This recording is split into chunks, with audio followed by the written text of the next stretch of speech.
Jadi saya sekali-sekali kita bicara soal geopolitik.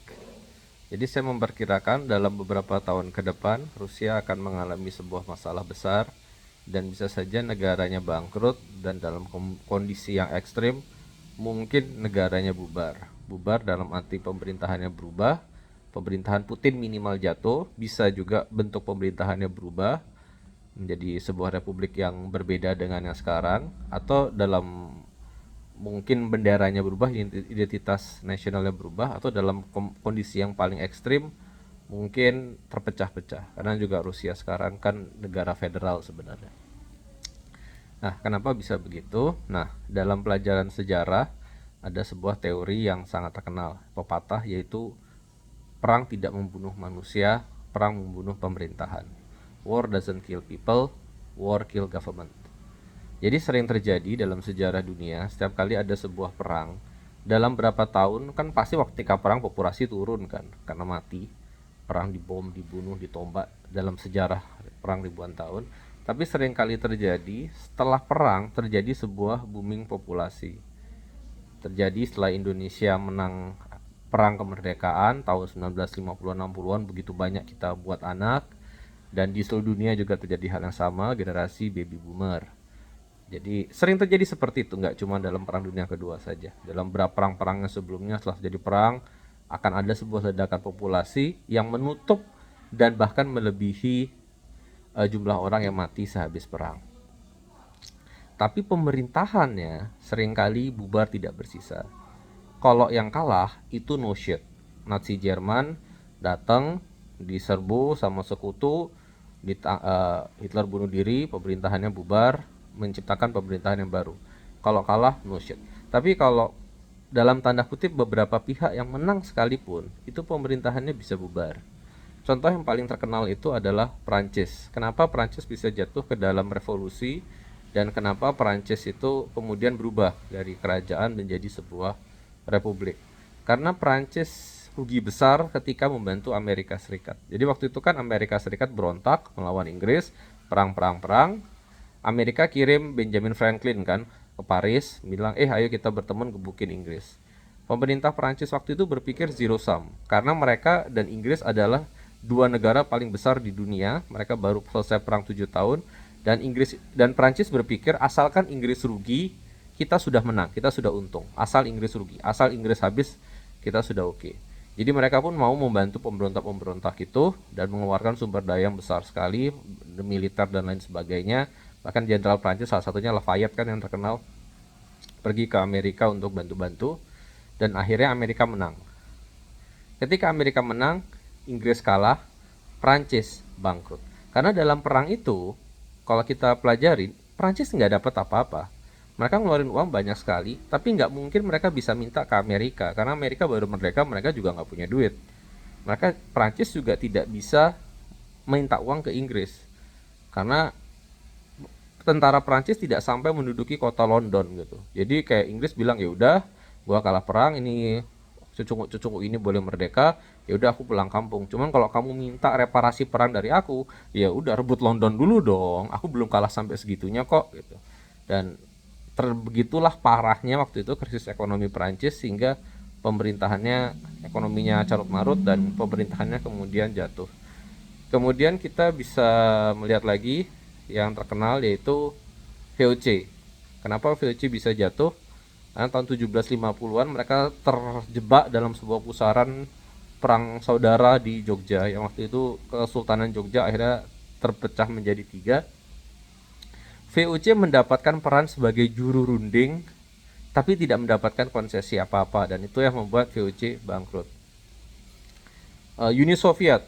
Kenapa Uni Soviet yang waktu itu negara nomor 2 paling kuat di dunia bisa bangkrut, bisa bubar? Karena sembarangan menyerang ke Afghanistan. Jadi cerita lengkapnya waktu itu Soviet kan mereka kan komunis ya, jadi ekonominya kan busuk gitu kan. Tapi tahun 80-an terjadi sebuah krisis minyak yang besar sehingga 70-an, sorry saya 80, sorry angka agak terdistorsi, saya belum baca. Terjadi sebuah krisis minyak besar-besaran karena ada sengketa antara Arab Arab dengan Israel musuhan, jadi orang-orang Arab itu bilang oke, nggak usah minyak-minyakan, harga minyak naik sampai kalau nggak salah $30 per barrel ya waktu itu. Dan di sanalah Soviet yang sampai detik ini Rusia punya begitu banyak minyak, untung besar. Oh, jaya hidup hidup Uni Soviet gitu kan. Dengan uang yang besar itu mereka agak bingung mau ngapain, sehingga salah satu proyek mereka adalah menyerang ke Afghanistan supaya tidak mencari apa tuh, tidak mencuri perhatian terlalu besar. Rencana mereka ngirim pasukan kecil sebenarnya ke Afghanistan, tapi karena pasukannya kecil nggak bisa ngapa-ngapain kan, seperti filmnya apa yang main di Rambo itu loh, jauhkanlah aku dari taring singa, racun kobra, dan pembalasan orang Afgan kan. Jadi perangnya berlanjut-lanjut, tahun 80-an mereka perang, sorry tadi 70 ada bumi minyak, tahun 80-an mereka perang, bertahun-tahun perang. Amerika ketawa-tawa ngirim senjata terus ke Afghanistan, melatih para mujahidin, dan akhirnya Soviet mundur pulang kampung dan pemerintahannya bangkrut, sehingga pemerintahan Soviet bubar dan negaranya pun bubar menjadi ya Ukraine sama Rusia kan pisah, dan stan-stan yang di tengah dan lain sebagainya. Jadi kita lihat dari contoh-contoh sejarah itu seringkali terjadi begitu sebuah negara itu berperang, meskipun tidak sampai habis, pemerintahannya bangkrut. Jadi saya lihat waktu ini Sandiaga Uno bilang perang di Ukraine ini akan agak lama karena dalam tanda kutip ada unsur kesengajaan dari Rusia, yaitu mereka jualan minyak 6 billion dolar dan biaya perang 1 billion dolar per hari. Tapi saya tidak setuju. Seni berperang Sun Tzu itu mengatakan tidak ada namanya orang hebat itu perangnya lama. Orang pintar itu pasti perangnya cepat, karena perang itu demikian mahalnya. Jadi sekarang kita ngelihat Rusia mulai carut-marut, posisinya mulai mundur, dan orang-orang yang di deploy mulai yang aneh-aneh. Malah katanya ada orang Zambia, seorang mahasiswa Zambia yang ditangkap karena masalah drugs, dia kriminal kok bisa mati di garis depan, itu kan aneh banget. Jadi nah itulah kondisi Rusia sekarang yang saya percaya tidak akan mampu untuk perang atrisi seperti ini ya. Awal ketika perang terjadi itu sebenarnya Putin itu harus mengerahkan semua tentaranya untuk berebut kota Kiev, tapi dia gagal, makanya dia mulai perang di bagian-bagian Ukraine yang lain. Dan ketika dia berperang itu, Ukraine itu secara finansial dibantu oleh hampir seluruh dunia, karena Amerika, Polandia, Jerman, pokoknya mereka tuh semua langsung patungan saweran buat kasih duit ke Ukraine gitu. Sedangkan Rusia bisa dibilang sendirian membiayai perang itu. Dan karena Rusia itu ekonominya cuma sebesar Texas, jadi agak nggak tahu diri gitu ya. Ya gitulah. Perang kan seperti kata berperang Sun Tzu kan, bukan hanya soal angkatan perang, tapi soal ekonomi, tapi soal dukungan dukungan rakyat, dan banyak kalkulasinya.